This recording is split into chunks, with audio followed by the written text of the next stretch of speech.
വിനായകൻ എന്ന് പറയുന്ന നടനെ വെള്ളം അടിച്ചു വന്നുകാണ്ട് മദ്യലഹരിയില് അയൽവാസിയെ അസഭ്യം പറയാണ്.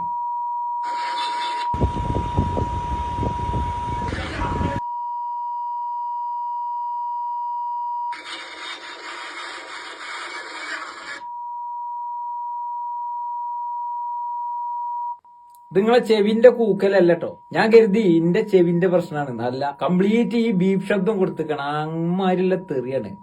മാത്രല്ല മലർന്ന് കടന്നിട്ട് പൊന്തിച്ച് കാണിച്ചു കൊടുക്കാണ്. സാധാരണ നിങ്ങൾക്കറിയാലോ, പ്രമുഖ നടന്മാരൊക്കെ എന്താ ചെയ്യാ, ബാൽക്കണിയിൽ ഇരുന്നിട്ട് ഇങ്ങനെ കൈകൊണ്ട് കാണിക്കും. ഇത് പച്ച തെറി മാത്രല്ല, ഉള്ളിലുള്ളതൊക്കെ പുറത്തേക്ക് ഈ കോലത്തിലാണ് കാണിച്ചു കൊടുക്കുന്നത്.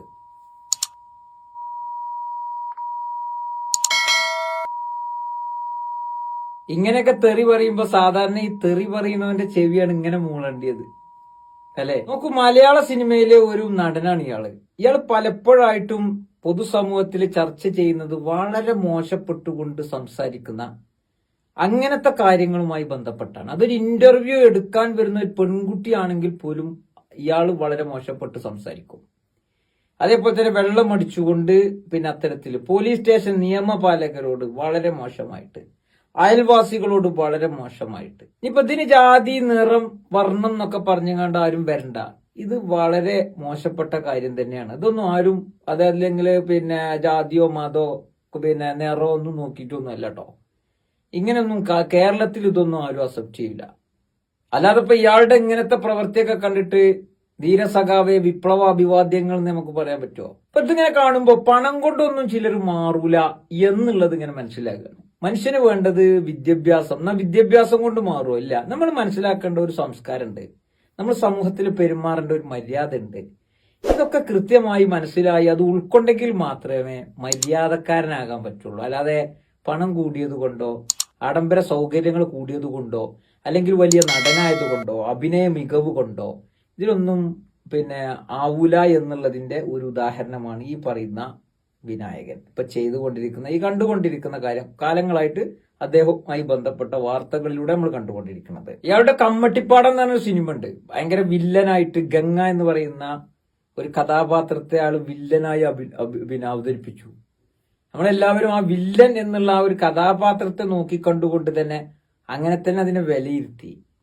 പക്ഷെ നോക്കൂ, അത് ജീവിതത്തിൽ അങ്ങനെ ആവുമ്പോ അത് ഒരു പൊതുശല്യമായിട്ട് മാറും. അതൊരു ഗുണ്ടകളുടെ കഥ പറയാനേ, അതായത് ഗുണ്ടായുസം കൊണ്ട് ജീവിതം തീരുന്ന ഗുണ്ടകളുടെ കഥ. അപ്പൊ ഇത് റിയൽ ആയിട്ട് വരുമ്പോൾ അത് പൊതുശല്യം എന്നുള്ളതാണ് നമ്മൾ ഇതിനെ മനസ്സിലാക്കേണ്ടത്. അത് വിനായകനും മനസ്സിലാക്കിയ നന്നായിരിക്കും. ഇത് കേരളമാണ്. എനിക്ക് ഇയാളുടെ ഏറ്റവും മോശപ്പെട്ട ഒരു അഭിപ്രായം തോന്നിയത്, ബഹുമാനപ്പെട്ട ഉമ്മൻചാണ്ടി സാറ് മരിച്ച സമയത്ത് ഒരുപാട് അനുശോചനവും കാര്യങ്ങളും. നമുക്കറിയാലോ, അദ്ദേഹം ഏത് രാഷ്ട്രീയക്കാരനായാലും അദ്ദേഹത്തിന് അദ്ദേഹത്തിൻ്റെതായ ഒരു വ്യക്തിത്വം നമ്മുടെ സമൂഹത്തില് എന്താ പറയാ, അങ്ങേയറ്റം അങ്ങനെ തന്നെ പോയൊരു വ്യക്തിയാണ്.